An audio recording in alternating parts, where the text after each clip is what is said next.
Babami, welcome to another brand new episode of the A1 Nigeria podcast. I am certain of one thing, that you have been enjoying every single episode so far. And I want to thank you for consistently engaging, liking and sharing, and please don't get tired. On this episode today, I have a huge guest in the studio, a very close friend of mine.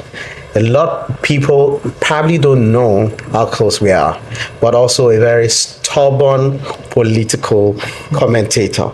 Today I have Tunde Oke, who used to be the PDP family deputy coordinator for Ekiti State, and of course the former coordinator for PDP New Generation Ekiti State. He is here in the studio with me, and today I can't wait for us to have a lot of conversations. Babami, welcome to the show. Thank you, EY, for having me. How you doing? Okay. So finally, we unbox. He's popularly known as Yinka Lespano, by the way. And you might not know. In fact, I didn't know that his name is Tunde Oke until everybody calls him Yinka Lespano. And he's here in the studio. So let's start the conversation with this question. You are a staunch, unrepentant, but maybe you might repent very soon, ardent PDP member in Ekiti State. And I've seen your activities nationally too. So tell us, what happened with PDP in Ekiti State? Thank you once again, EY, for having me. It's a pleasure to be here. And they used to say something in Yoruba. They say, "Ajalata no, you better know." I don't know. That sounds like French. Anyway, what happened to PDP? Well, it's quite unfortunate that we found ourselves where we are today. It's been a long time coming. But then, what happened to PDP is a fundamental case, fundamental issue. And with the support from the external forces, such as, the ruling party, it's obvious anyway. There is no gainsaying, there is no need to be beating around the bush talking about what so you're saying that the ruling party is fundamental to the crisis in PDP today? Well, it's not far-fetched, because you can see the activities of the former people that are former leaders of PDP, who that have benefited immensely from PDP, that have used the platform to serve, and we've seen them working against the party from national to the state level, But what happened to PDP is, I would say, it's a collective responsibility, it's collective blame. We must all share together. We all have one or two hands in it. But I will put the blame mostly on the leaders of the party because it's their responsibility to make sure they nurture the platform that have given them space to serve. So, but it's quite unfortunate that they fail to do that, and that with the support of the external forces who are willing to see PDP buried in the grave. So we found ourselves where we are today, and it's quite unfortunate. They say in Yoruba, there's a popular maxim, Tí ògiri ò bá lanu, alangba ò lè wọ̀gìrì. Can you really blame the ruling party? Well, I wouldn't put much blame on the ruling party. You are right. The decadence started from the within the party. The greed, Udukukuru and all that. They are not contented with what they have been. And you see, when you have something that you should nurture, work together and unite to make sure that thing survives. Then you have a personal agenda instead of a group agenda.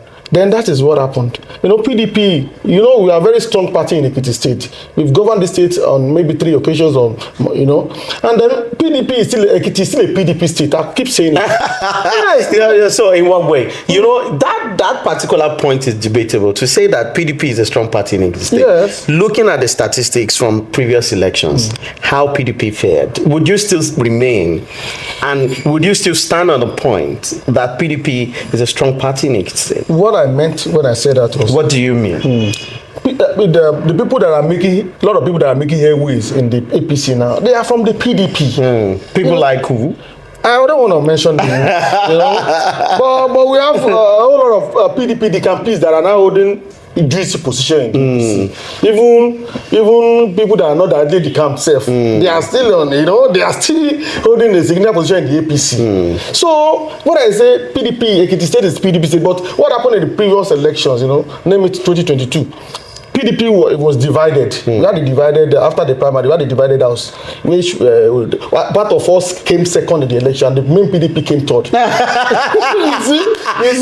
I say that. The PDP, when you say like it's a very strong opposition party, now came.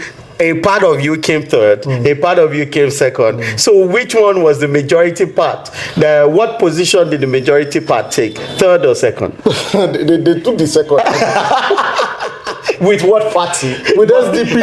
SDP. It was obvious the Ayo-Akande left our party after the primaries of the 2022, which was questionable and the controversy surrounding it. So he went to the SDP and picked up the ticket and he came second to show the people that I should be the one on the ballot of the PDP. But that has come and gone. We will try to move ahead. After that, there came these leaders that they are willing to move the party together. We call them, they call themselves the collegiate leaders. They wanted to come together. But along the line again, these people could not understand themselves. Then interest started creeping in. Then before you know it, this one have one agenda, another have one agenda. Before you know it, everything has bafuka. But now, you see, PDP, if united, after that 2022 election, if we can go back to the board, rebuild ourselves, project a united force, we would have been better today. We would not have been where we are today now, that we are not even contesting elections. It's quite crazy. So let's look at what played out before the primaries. The just concluded primaries. Two prominent candidates, Dr. Funsho and then Dr. Wale Oluyede. You were central in this. Which of these camps did you belong to? I was with Funsho. Of course, I'm not going to ask you why, right? But tell us what transpired and how your candidates lost that primary election. Well, I think, thank God, there was a recently concluded case in court. So that highlighted that it's like we did not even lose the election. As far as we are concerned, there is no primary now. We have to go by the court pronouncement. But then you ask what really happened, Dr. Funsho has done incredibly well for PDP. He contested on the platform for Senate in 2023 and for Ekiti North Senatorial District. He had the highest votes from the opposition in Ekiti. Even the election had a sitting senator. He had the highest votes. That shows that he was well on ground. And from then, he has continued to take responsibility for the party. Even the party was facing a barrage of cases some time ago. He stood tall. He was there with his resources and everything, and we succeeded. Now, coming to the primaries, there are a lot of things that happen. Please tell us. Let's talk about it. Well, I'll say few. Now, some people were with Dr. Oluyede and some people were with Funsho going to the primaries. I think the agreed list that was sent from the national list of the delegates that was supposed to vote in that primaries was altered. And then the process. By who? There is allegations of compromise by the part of the people at the national leadership of the party, because they are supposed to be the one to conduct that primaries. They conducted it. So I think the glitch happened from one of them. So, and that was one of the focal point of Dr. Funsho when he went to the court. So now, that happened along the line, and then the Funsho felt cheated, and the process of the primaries is not even. I don't think the party, subscribe to their own guideline. The party guideline for an electoral and the Annex Act. So I think that problem led to Funsho and he said, you shouldn't have done this the way you did it. So I cannot take this shit. And he went to the court and the court proved him right. So that is where we are today. Even before that time, there's problem with the national that the name of the candidate is not even. It's not even, You see, that is another problem. Hani is Adotiwawa. And in our case, okay, Lotiwawa. You understand? So higher gone, strong Jew. So now the Tisale is just there. Now the okay is the main because even before the pronouncement of that judgment, the INEC has omitted what's it called? Our candidate. He was excluded, saying they like make the case for themselves by saying, look, we don't know the faction that is recognized. So there's a variety of cases in front of us. So we have to follow the court pronouncement that to see, okay, this is the authentic faction, so that we can tell them to nominate their own candidates. And they gave us date, and the date has lapsed. But now everything is issue at But the candidate says he's waiting for the court that they will still put his name. Yes, he got a stay of execution for the judgment from Dr. Fisher. So he still had to face another one. So this thing is just. So what do you think? Let me just put it straight to you, Yinka. Do you think that PDP would be able in Ekiti State to survive the first of its kind political oblivion by not having a candidate go to the polls? It is unprecedented already because it has never happened to PDP before. Yeah. So that we're not going to have a candidate in Ekiti. Do you think there is a slight form of hope that PDP might still? Well, there are cases in courts. So, INEC can still be compelled to go and do this. And they have to listen to the court. Yeah. So there is still, but the confusion and the distraction this will generate even before the election. You are supposed to be on ground. We are facing the almighty APC. And we have to be, on ground. Right now, we should be talking about how we are going to, start our house to help mobilization. And now we are still facing court. So it's good to it's as good as no. Well, I will not say that because I have to be optimistic. Even if I'm reactive. So let's no. Politics is about optimism love doesn't win politics. Love doesn't win an election. Well, right? I have to still be positive. Of course, because you are a staunch PDP person. Yes. But deep down, do you think PDP still has a chance? Well, I don't know. That is the answer I'm going to give you. Not even a chance to contest, but I'm saying a chance to at least field a candidate and have a name on the ballot eventually. Yes, because if the case that is in court, if the pronouncement did not come, the INEC should put the name. That is it. But there's a case in court that favors your own principal for Shayeni. Yes. And then there is also a stay of action against that one by Dr. Wale. I mean, that fracas, do you think is going to end anytime soon? It doesn't look likely. So it's as good as saying, well. No. Exactly the point. But anyway, let's come back where we have spoken about the PDP in Ekiti State. It's a quite sorry case from fielding being number 202, second position, third position. Second position, third position, to being no longer fielding a candidate in the election. But then let's talk about the APC. You are a very strong critic of this administration. And I know you have read severally how you criticized the government and how you objectively also pointed out a few of the good things that this administration has done. So let's talk about the almighty APC in Ekiti State. So far, so good. What do you think? Well, honestly speaking now, I'm of opinion that Governor Yubanji, he has done his best, but I still believe he could have done more with what is available to him. In what way? Wait. I've heard a lot of this. Done much more. In what way? The resources available to him at his disposal. What more do you think he could have done in precise terms? Well, okay, look, there are some policies that maybe there's some projects that I personally think. Please share them. Okay, look at the second bridge. That one. I don't think there is need for that. You honestly don't think there is need for a certain flyover? Because look, let me tell you, that one with that was built by Governor Ayo-Akande. Yeah. You know, our team, we had a survey that we went to check that the flyover built by Governor Fauci. Yeah. Less than 100 cars by that road in 24 hours. Less than 100 cars. Less than 100 cars, yes. Yes. So now, you are building another one, just less than 500 meters to that one, to the one that is underused. So you are plugging about 17 billion. If I'm right with the numbers, you are putting it in projects.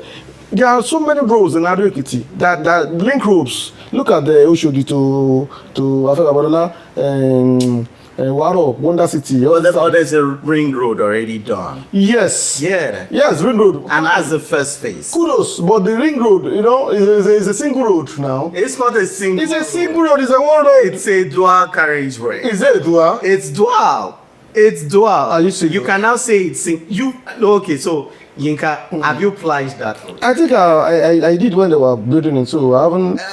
Okay, so it's a dual one. I still stand by my point that that project, specifically that project, is not necessary for me. There are so many reasons within Ayo-Akande Metropolis that we can build that can link up the city. So I get your point. But then one would say that the project built or the flyover that was built by former Governor Eri Visuals was conceptualized for this exact spot. Okay. Which, except we want to feign ignorance, is quite needed at that point, because that is the intersection that leads into the Ojaoba market, right? Leading to Poli, that axis down to Abuad, and leading to the other way down to Akure. So definitely there is a huge, regular high level of vehicular movements around that place.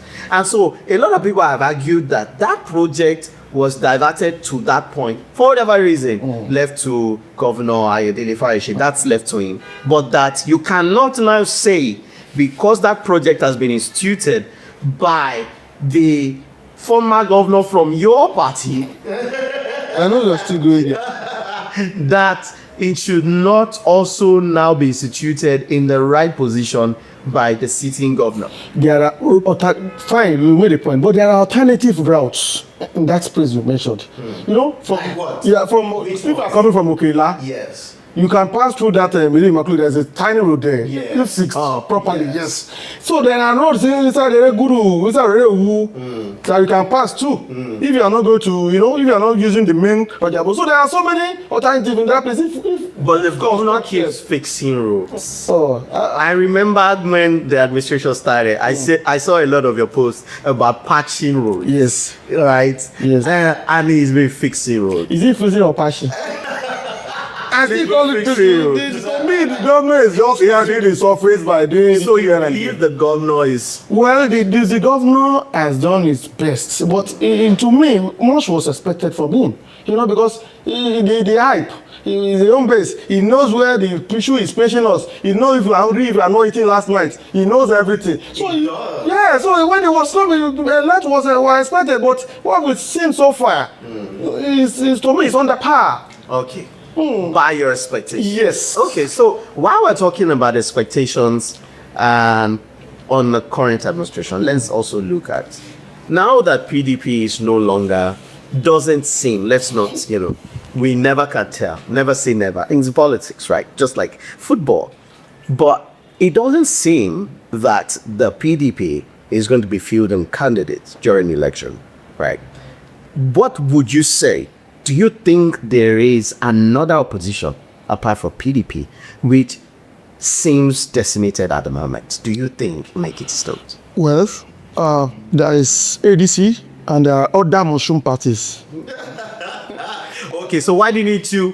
So you do not consider ADC as a mushroom? No, we are so realistic, because why? So ADC, I think it has a national spread at this point, because go up north, they are making waves in that side, and There are many governors there. they don't have any governors. So? Fine. But Peter Obi also they have governor in 2023 and he has 6 million votes.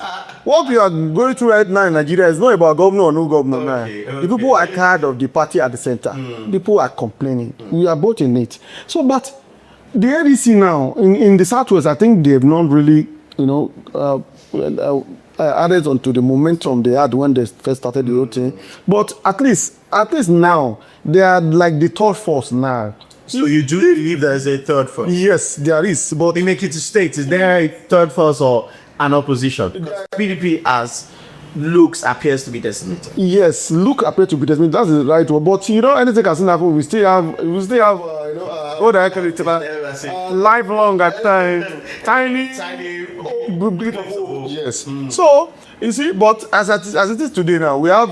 If you are talking about the candidates on the ballot, we have Ibaji, and the next to it is ADC because they still have a little bit structure that is first in Ekiti. Do you think that they have any form of strength to maybe even give the current party a run for them? As it is today, no, they don't.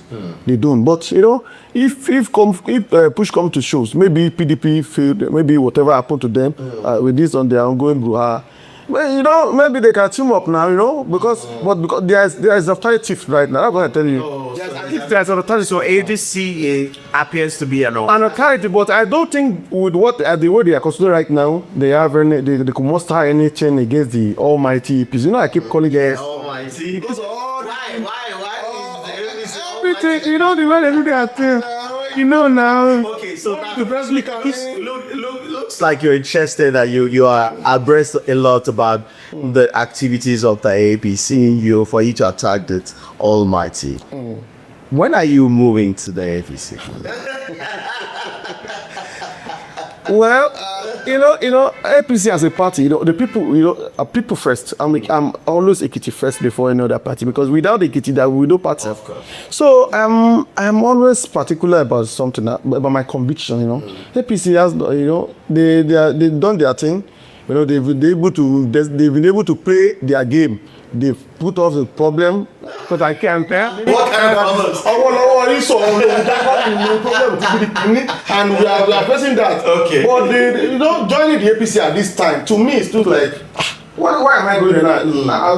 I'm conquered, well, let's do if you can. Would that not be? Because I'm sure a lot of people are watching right now. Most likely would even be saying that we have told Yinka to move to APC. Yes. Would it not be a good time to just say, as a conquered ex or outgoing PDP member, it will be a good time to welcome me to the All Progressives Congress? I still want to have my voice, And you do not think that APC will give? It might not. Do you think a party can take your voice away? I know you're very vocal. The way the APC are structured, you cannot just, there's levels of freedom. Look at what happened during your last gubernatorial election. What happened? You could not even get to a primary, so standard primary, you disqualified people. You disqualify one of us. That was a landmark consensus, the first in the history of APC. It's from consensus. What's happened before? Because tell me. Someone was disqualified. Someone paid for form. This person has been contesting on your party. Seat of the National Working Committee. Yeah, that's what I'm saying. So that happened. You connected this morning. You now say, okay, he didn't meet whatever the criteria. It was clear from get-go. If you're contesting and you get disqualified, it's clear. It's evident. Well, I'm not gonna dwell on that because I don't know how you guys do your thing. But but the one we can see outside, me joining APC, because I have a lot of friends in the APC. Some people even say APC that planted in PDP. I don't really give a who for that. But the thing is that APC has done whatever it wants to do now. They are consolidated their position. I don't see, like I said public on my social media platform, that I don't see anything hindering Governor Ibaji ATF right now. As of today, maybe something will happen tomorrow. But some people still believe that someone is still coming.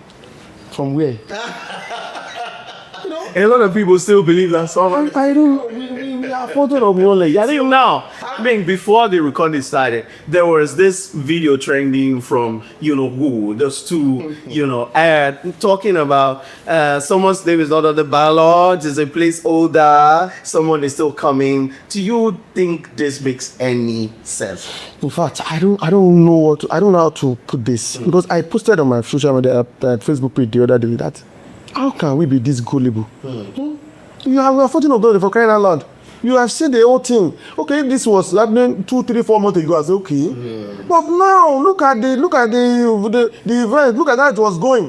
Where is this person coming from? Where is the pathway? Because I kept asking myself, how would you do this? But that what is being done is being done. For me now, people should brave themselves. If you want to go to court, if you want to join the hand with the candidate of your party, join. If you want to leave the party, leave the party. Stop giving people false hope. Stop giving lies. Don't worry. You are coming to where? How do you want to do that? But then, it's APC anyway. So way behind. Then again. But okay, so on a closing note, let's look at politics in young people. Ekiti State. I know you as a very hardworking person. Thank you. A lot of people don't know, would think that you're consumed by politics. And I know that you have second address, third address, if possible, 6 addresses, and your major source of income is not even politics at all. You're a real estate person. You have a lot of other businesses that you do. What would be your advice to young persons who somewhat now see politics as their major pain? Everybody wants to come into politics. Well, it's going to be disastrous at the long run because it's not sustainable. You need to have something doing. You need to go and learn something, get involved with something like a work, so that you can do politics as your second, like you said. Have something you are doing. It's good to want to involve yourself in politics because I am advocate of youth in politics, join politics, because if you don't, your inferiors will rule you. Because you don't say, hey, it's a dirty game, this is that. But these people are making decisions that affect your life daily. So why not join and follow them with those, contribute to what they are doing, so that you have ideas to join. But if you must do something. You must have something to do. You must learn a skill, get a train, get a business, so that that's like your major source of income. So if politics, the politics will not be seen as whole soul, or so something that you need your open, like you say you want to be. No, if you have that mindset, then you are going to fail, because that means you are not joining politics to make impact. Not joining politics to change your environment. You just want to go there and say, okay, I want to go and survive. No, it doesn't work like that. So my advice is that you have to join. Please join a party, even if it's PRP or LPC or SUP or SRC. Just go and join one, so that give your voice, be active, participate in the process. So do I share? So, but if you want to do that, then find something to do. Get a job, get a business, get a skill, go to school, just do something. Thank you very much for your thoughts today on this episode. I have a couple of more questions, but because of our time, I know that you're constantly engaging in banters with people back and forth. But anyway, what's life without that, man? What's life without banters? Anyway, you can say that, and that's what we're here for. And it's been an honor having Tunde Oke. He's popularly known as Nika Lesprano. He's one of the strongest opposition voices right now, still struggling in the always the machete. We in Ekiti State, be back. Where? What is here for? I don't know, but we'll still be back. I look forward to you guys coming back, by the way, and I look forward to you also joining the winning party, because quite honestly, I feel that how do you survive with, you've been with PDP how long now? Since 2007 now. Wow. Yes, 2007. How much of Awalawambe did you enjoy? How much of In fact, MSC did you enjoy? I don't even, because at some point I was out of the country. So when party was in power, but I've been active in my own little way, but I believe that there are some people too in AP that have been in APCs for God knows when. You have to have some ideology, like, okay, this is what you believe in. So it's not anybody in the campaign or whatever. Maybe you have interest or have ambition, but you have to think. So you're saying your core loyalists that you might not believe with PDP? I don't see any reason for me to leave PDP right now to join maybe APC or any other party, because although PDP is in serious quagmire, but you know, it's not so we there must be an opposition, you know, because democracy without opposition is I don't know what it to become. So we must give our voice. Although the ruling party we have their way, but we must always have our own voice too. So that's okay. This is how it should be done. Do it like this. Hey, boy, I shall sort you. Anyway, thank you so much for coming to Sort here on the A1 Nigerian podcast today. I'm very, very grateful. And of course, thank you to everyone who watches every single episode. We're expecting comments, your reaction, your likes, your subscription. Please continue to engage. Till the next time, I'll be bringing another superb guest and another great conversation. Please, as always, wishing you all the best.